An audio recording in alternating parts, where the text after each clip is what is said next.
Mesdames, Messieurs, bienvenue à une nouvelle émission de Sous un autre angle. Cette semaine, on reçoit M. Maurice Grégoire, personne que vous connaissez déjà, j'en suis convaincu. M. Grégoire va nous parler lors de notre émission de cette semaine du bilan de la table régionale des aînés. Alors, M. Grégoire, je vous laisse même pas vous présenter. On se connaît depuis quelque temps, oui. Puis, ça me fait plaisir d'être ici à la table. Puisqu'à la table des aînés, là, je suis là depuis 1999. J'étais retraité au mois de janvier. Et à l'automne, il y avait l'année internationale des aînés. Et c'est là que la table de concertation régionale des aînés est née. Et j'étais là à Saint-Henri-de-Lévis, je pense que c'était le 27 novembre. Et c'est là, après ça, j'ai été sur le conseil d'administration. Et je suis encore au conseil d'administration. Et c'est là, c'est pour mes derniers 1000, si je peux m'exprimer ainsi. Bon. Mais en fait, quand vous êtes là, vous représentez la table des aînés des Appalaches. J'ai représenté la table des aînés quand j'étais président de la table, mais j'ai représenté l'Institut du troisième âge. Premièrement, j'ai représenté l'Institut du troisième âge. Et il y a aussi une association de directeurs à la retraite, c'est l'AQPRDE, l'Association québécoise du personnel retraité de la direction des écoles. Donc, j'avais 2 chapeaux, même 3 à un moment donné, mais actuellement, là, il y a l'Institut du troisième âge et l'AQPRDE. OK. Alors là, pour cette émission-ci, on va faire un retour sur le bilan de l'année 2021-2022, qui s'est terminé le 31 mars. Oui, ça a été une grosse année, surtout. Et moi, je suis revenu comme secrétaire parce qu'à un moment donné, il était question de modifier les règlements. Et il y avait eu deux tentatives de modifier les règlements qui avaient échoué. Et là, je me suis dit, là, cette fois-là, il faut la réussir.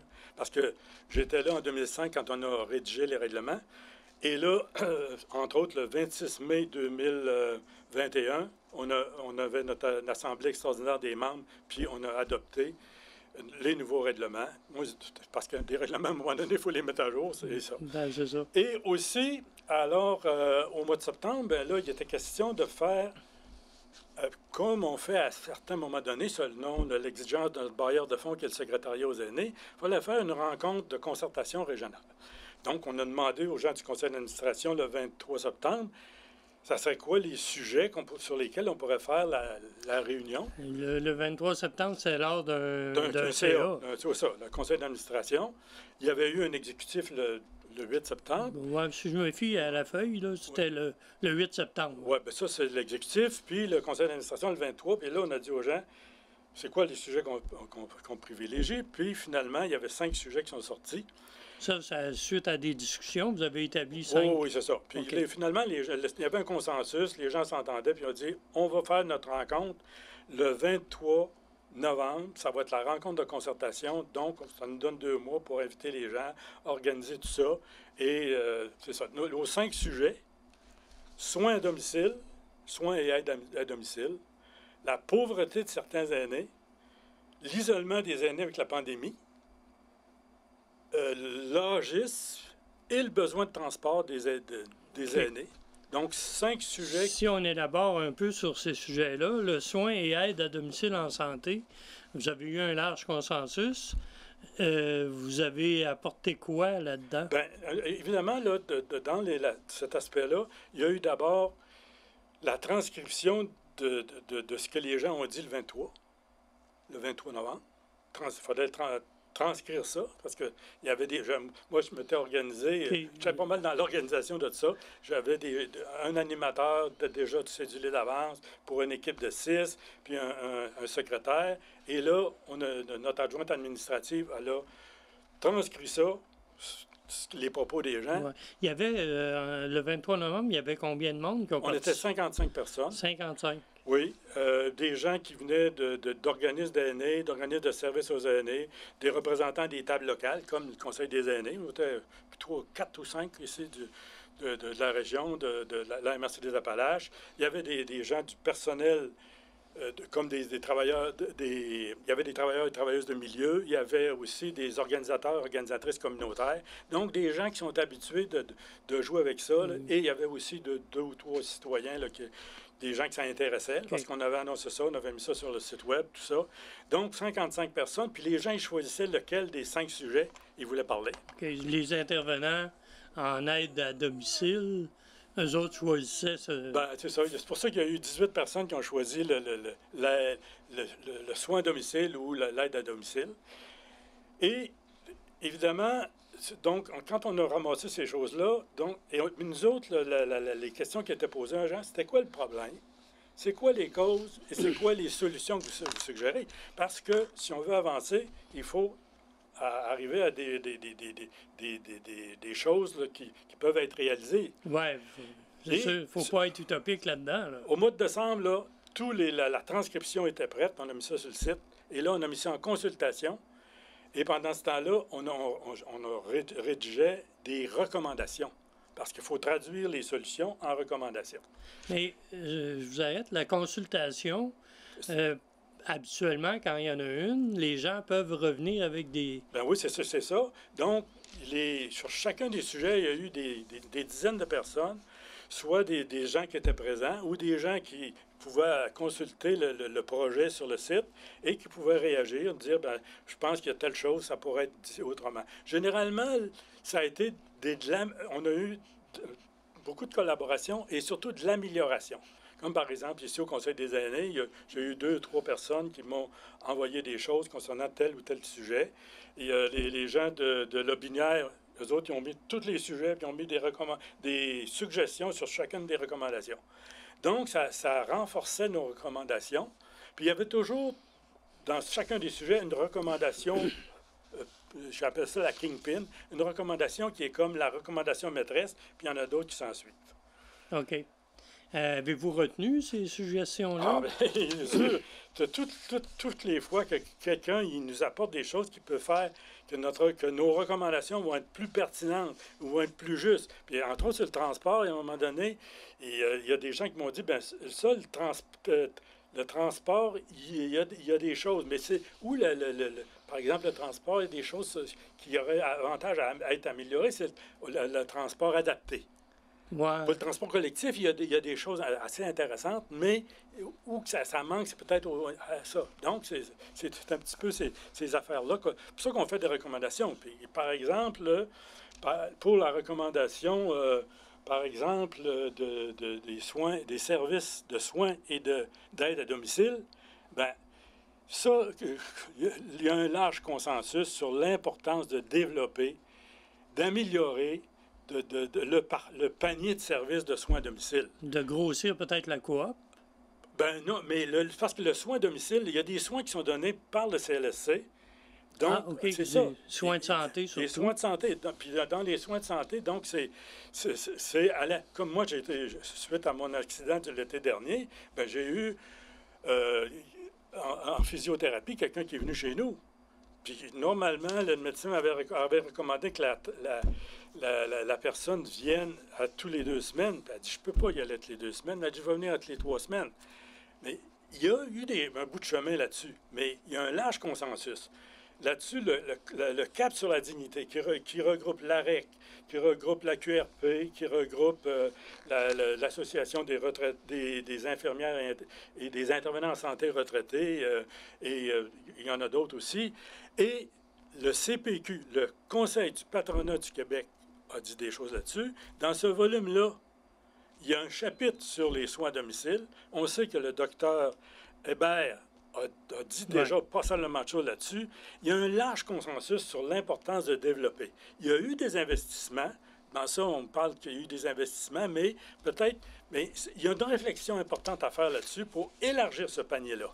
Et aussi, si on élargit ce panier-là, les gens, au lieu d'aller en CHSLD, ça va retarder ou en RPA. Ou en RPA. Et aussi, ça coûte moins cher de s'occuper des soins à domicile que d'investir dans le béton, si on peut dire, pour construire des CHSLD ou des maisons des aînés. Mais, en tout cas, c'est pour ça que cette recommandation, la recommandation phare dans ça, c'est une grande réflexion, parce qu'il y a un large consensus là-dessus pour développer les soins à domicile et l'aide à domicile. Pour ceux qui peuvent rester... C'est ça, le plus longtemps possible chez eux, à ce moment-là. Puis quand on compare, par exemple, à ce qui se passe en tout cas dans ce livre-là, on parle de ce qui se passe au Danemark, même si je pense qu'on ne peut pas... Le contexte est différent, mais je pense qu'il y a un pas à faire là-dessus. C'est pour ça que la recommandation phare là-dessus, c'est est-ce qu'on peut développer ça? Il y avait aussi, qui a été abordé, la pauvreté de certains aînés.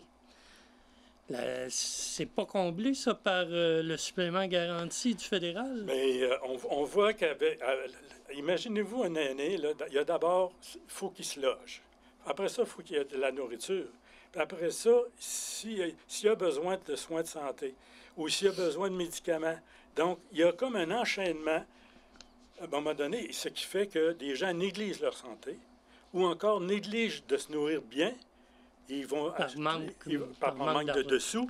Alors, il faut que les gouvernements fassent quelque chose pour améliorer, pour arriver à un revenu viable, comme dit l'IRIS, qui est l'Institut de recherche et d'information socio-économique du Québec.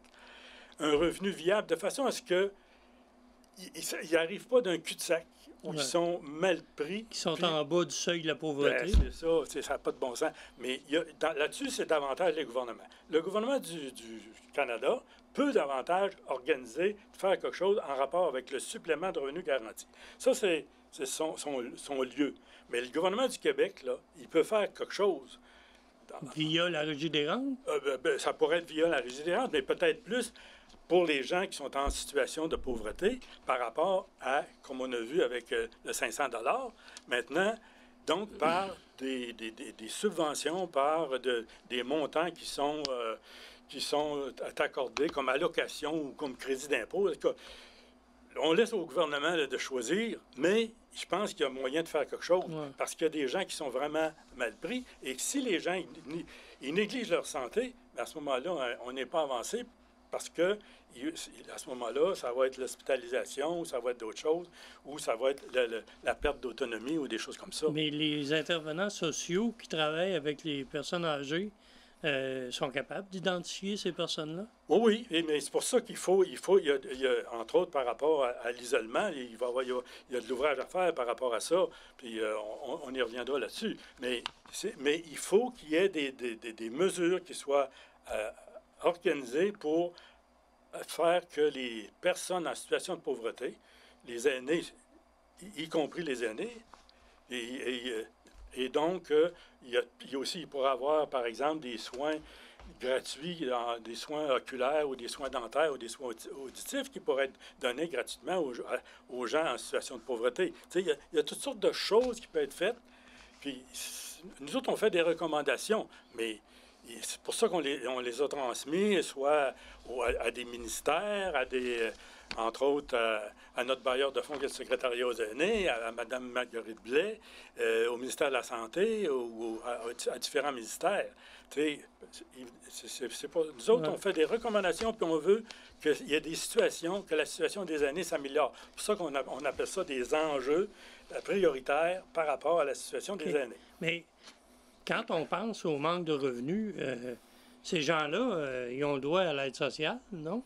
Bien, les gens ont l'aide sociale, mais à 65 ans, tu n'es plus sur l'aide sociale. Là, même si tes revenus sont en bas du salaire minimum garanti. Ça change de... C'est pour ça qu'il y a des gens qui sont sur l'aide sociale qui sont mieux équipés que par rapport aux gens qui arrivent à 65 ans, qui, là, tombent en bas de leur chaise, si je peux m'exprimer ainsi. Là. Alors, c'est pour ça. Il y a des affaires là, à arrimer ou à faire autrement. Là. Vous avez parlé aussi d'âgisme. Vous avez élaboré, vous l'avez au départ identifié, puis vous avez apporté des solutions. Bien, c'est ça. En fait, il y a l'aspect de l'âgisme, parce qu'on sait que c'est comme une pente qui peut glisser vers la maltraitance. Donc, l'âgisme, évidemment, c'est d'avoir des idées par rapport aux gens qui sont des aînés, qui sont des mangeurs de pelules, des choses comme ça. Donc, ce qui est important, je pense qu'il va y avoir... Il y a une lutte à faire contre l'agisme. D'abord, regarder, est-ce qu'il y a eu de l'agisme, entre autres avec la pandémie, tout ça, là, puis, tu sais, on disait... on l'a vu. On disait, les gens de 70 ans, là, restez chez vous, des choses comme ça, là. Mais ça peut être des mesures de prévention, mais ça peut être aussi des mesures d'agisme. Donc, puis l'agisme, c'est toujours une perception. Donc, il peut y avoir des gens qui ont perçu ça comme étant dire on ne veut pas de nous autres dans la société. Donc, je pense qu'il y a une réflexion à faire, puis à regarder où il y a eu de l'agisme, puis à ce moment-là, identifier des mesures concrètes. C'est ça notre première recommandation, des actions concrètes pour éviter que ça se reproduise et pas glisser vers la maltraitance. Et finalement, vous avez parlé des besoins en transport. Oui, il y a aussi l'isolement qu'on a... Oui. Mais je peux parler des besoins en transport. Évidemment, on est en ruralité sur une large section. Bien, ici, dans la région, à part Thetford, qui est la ville-centre, le reste de la MRC... Oui, mais évidemment, au niveau de la table régionale, en 2007, on avait fait un forum sur le transport collectif. Et on avait fait à Thetford, ici, un colloque, je pense que c'est le 19 mars 2007, sur le transport collectif. Puis c'est suite à ça que le maire, M. Berthold, à l'époque. M. Berthold m'a demandé de venir à Taxibus. Je suis à Taxibus depuis 2008. Là. Ah, OK. Donc, un autre corde à votre arc. Ah, mais c'est ça. Mais c'est parce qu'on avait fait un portrait du transport collectif. Je n'ai pas fait ça tout seul, mais j'ai fait ça avec des gens de chacune des MRC, puis avec des gens de la ville de Lévis. En fait, une synthèse de 2 pages sur le transport collectif. Puis, lorsqu'on a fait notre rencontre, si ma mémoire est bonne, au mois de juin, là, à ce moment-là, encore là, on avait fait venir à ce colloque-là qui avait eu à Saint-Henri-de-Lévis, à ce forum-là à Saint-Henri-de-Lévis, on avait fait venir Taxibus de Victoriaville et il y avait des gens du ministère qui étaient là, tout ça. Donc, évidemment, dans le transport collectif, il faut qu'il y ait une concertation entre le ministère des Transports du Québec et les MRC. À mon avis, puis c'est un petit peu des conclusions qui étaient arrivées de suite à notre forum de 2007. Il faut qu'il y ait de la concertation. Il y a déjà des choses qui se font, mais il faut... Puis je lisais un article sur Le Devoir, je pense que c'était hier, où à un moment donné, il y a quelque chose, qui a cloché, qui cloche encore, puis il y a des MRC qui attendent des subventions parce que ça pas... Ça vient du ministère des Transports, ça? Oui, puis c'est sûr que dans la ruralité, comme on est un territoire dispersé, ça exige l'argent. Mais il existe, entre autres, dans les avenues, en Gaspésie, il y a 7 MRC qui sont réunis ensemble puis qui ont décidé de faire quelque chose sur le transport collectif. J'ai lu ça, puis je pense qu'il y a des choses intéressantes à aller chercher là, parce que ça veut dire que quand il y a de la concertation, quand il y a des organisations qui décident de se mettre ensemble, de travailler ensemble, il y a moyen de trouver des solutions qui peuvent être utiles pour les gens, puis faire un petit pas de plus pour améliorer la condition du transport des gens. Ouais, ici, il y avait le transport adapté. Là, présentement, il bat de l'aile un peu. Oui. Mais le transport collectif n'a jamais vraiment été abordé. Dans le secteur sud, là, ça fait depuis 20 ans qu'il y a des choses. Je me souviens, entre autres, avec Pierre Pelchat, il y a eu des choses ici. Puis il y avait eu des avancées qui ont été faites là, sur le transport.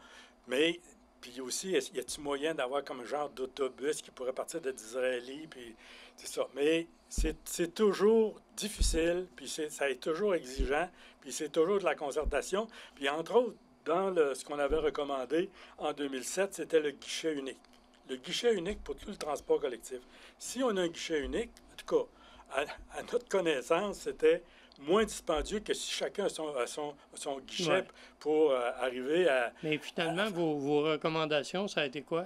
Ben nous autres, on avait présenté ça. La CRE était avec nous autres à ce moment-là. Non, mais pour le bilan de cette année, là? Bien, évidemment, on a transmis ces avis-là. Les derniers avis ont été transmis là, Sur l'Agis, par exemple, il y a une semaine, OK. et le transport a été transmis au début du mois d'avril.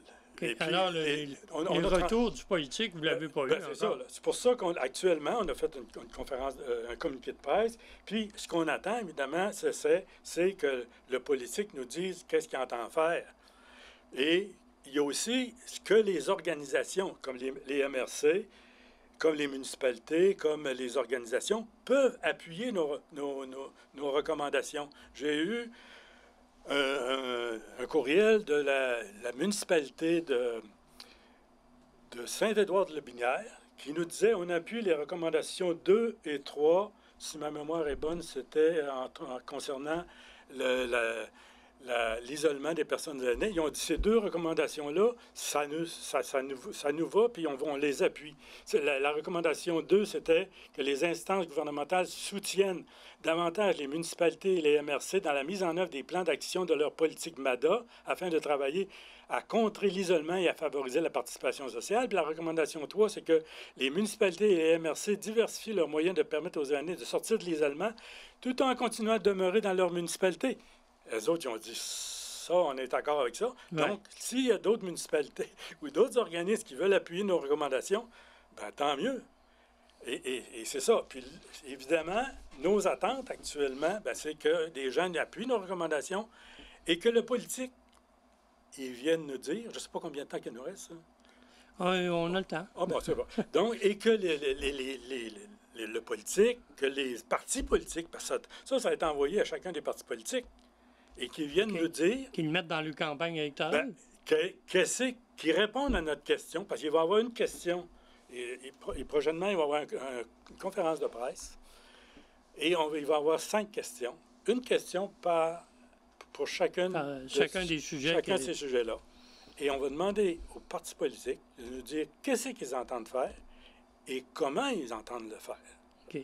C'est le CA qui va établir le conseil ou le comité exécutif qui va établir les questions? Oui. À partir des remarques. En réalité, là, notre recommandation 1 de chacun des choses nous donne pas mal une idée. D'ailleurs, dans notre communiqué de presse qu'on a fait, déjà, on voit un petit peu où l'allure que les questions vont avoir. Oui.